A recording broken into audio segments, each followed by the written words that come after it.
राहुल गांधी पर निशाना साधते हुए केंद्रीय मंत्री पीयूष गोयल ने कहा कि राहुल गांधी राष्ट्र हित के साथ समझौता करते हैं। राहुल गांधी नकारात्मक राजनीति के पोस्टर बॉय बन गए हैं। वे 247 बार अंतर्राष्ट्रीय यात्रा कर चुके हैं।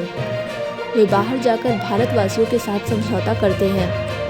उनका संबंध देश विरोधी ताकतों के साथ है। राहुल गांधी ने ओछी राजनीति देश और दुनिया के सामने दिखाई है। वे भारत विरोधी फोर्स के कठपुतली हैं। एक कॉम्प्रोमाइज्ड राजनीतिक परिवार है। राहुल गांधी और उनके साथ उनकी Congress is a compromised family, compromised political party.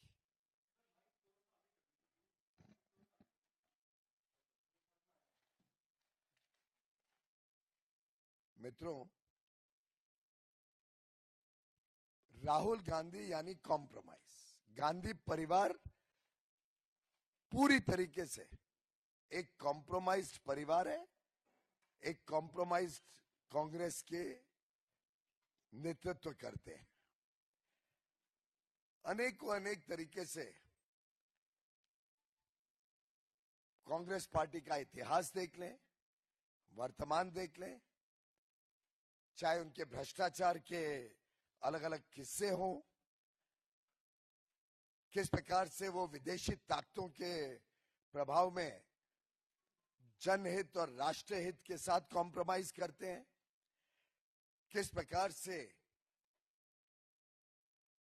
देश और देश के उज्जवल भविष्य, देशवासियों के उज्जवल भविष्य को पूरी तरीके से कॉम्प्रोमाइज करते हैं, उसके अनेक उदाहरण देश और जनता के सामने हैं। राहुल गांधी जी तो नकारात्मक राजनीति के पोस्टर बॉय बन गए। एक कॉम्प्रोमाइज राहुल गांधी 247 बार 247 टाइम्स विदेश यात्रा पे जाते हैं। जो येलो बुक प्रोटोकॉल है उसको नजरअंदाज करते हैं, उसको कॉम्प्रोमाइज करते हैं। उनकी खुद की सुरक्षा के लिए जो इंतजाम सरकार करती है उसको कॉम्प्रोमाइज करते हैं, और बाहर जाके भारत और भारतवासियों के साथ कॉम्प्रोमाइज करते हैं। किस प्रकार के देश विरोधी ताकतों से उनका संबंध है ये तो आप सब जानते ही हैं।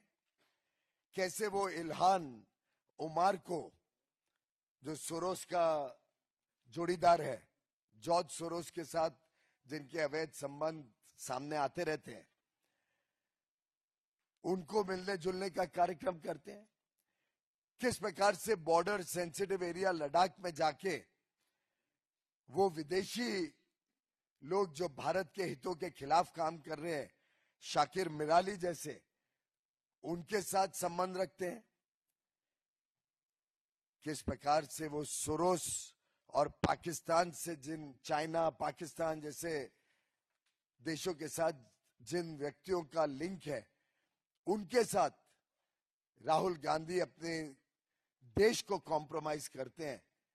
ये हम सब बार बार देखते हैं। भारत को किस प्रकार से आर्थिक रूप से कमजोर बनाना, भारत की अर्थव्यवस्था को चोट पहुंचाने का काम करना, जिसके लिए वो OCCRP जैसी संस्थाओं के टूल किट का इस्तेमाल बार बार करते हैं।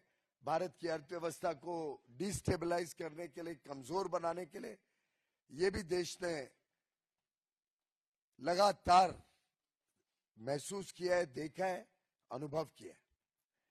राहुल गांधी जी ने एक प्रकार से बड़ी ओछी राजनीति देश और दुनिया के सामने दिखाई है। एक प्रकार से फॉरेन पावर्स के पपेट के रूप में he is nothing but a puppet of anti India forces, anti India organisations and anti India governments. This is the compromise Rahul Gandhi and Gandhi family that we see today, whether in parliament, whether outside parliament, whether in a press conference. We have seen the behavior with the press. You can't even ask an uncomfortable question to Mr. Rahul Gandhi without being tagged as a BJP associated press person. उनको सिर्फ curated press conferences चाहिए, उनको सिर्फ लिखा पढ़ा के जिसको प्रश्न दिया हो उसके अलावा वो कोई प्रश्न भी नहीं ले सकते। ऐसा व्यक्ति कांग्रेस पार्टी का नेतृत्व कर रहा है, देश के साथ खिलवाड़ कर रहा है, देशवासियों के हितों को पूरी तरीके से दांव पर लगा रहे हैं। और आज के नए भारत, उभरती हुई अर्थव्यवस्था, उभरती हुई दुनिया में भारत का वर्चस्व को, प्रधानमंत्री नरेंद्र मोदी जी की लोकप्रियता को शायद वो सहन नहीं कर पा रहे हैं। इसलिए झूठ के ऊपर झूठ बोलकर देश हित और राष्ट्र हित को बार बार कॉम्प्रोमाइज करते हैं। और ये आज की किस्सा नहीं है। आपने देखा मनमोहन सिंह जी की सरकार के समय भी कैसे extra constitutional powers Rahul Gandhi और सोनिया गांधी जी अपने हाथ में रखते थे। कभी कैबिनेट का निर्णय प्रेस के सामने फाड़ के ध्वस्त कर दिया, देश के प्रधानमंत्री को बेइज्जत करना, कैसे नेशनल एडवाइजरी काउंसिल के माध्यम से सरकार चलाना और लेफ्टिस्ट आइडियोलॉजी देश पर थोपना,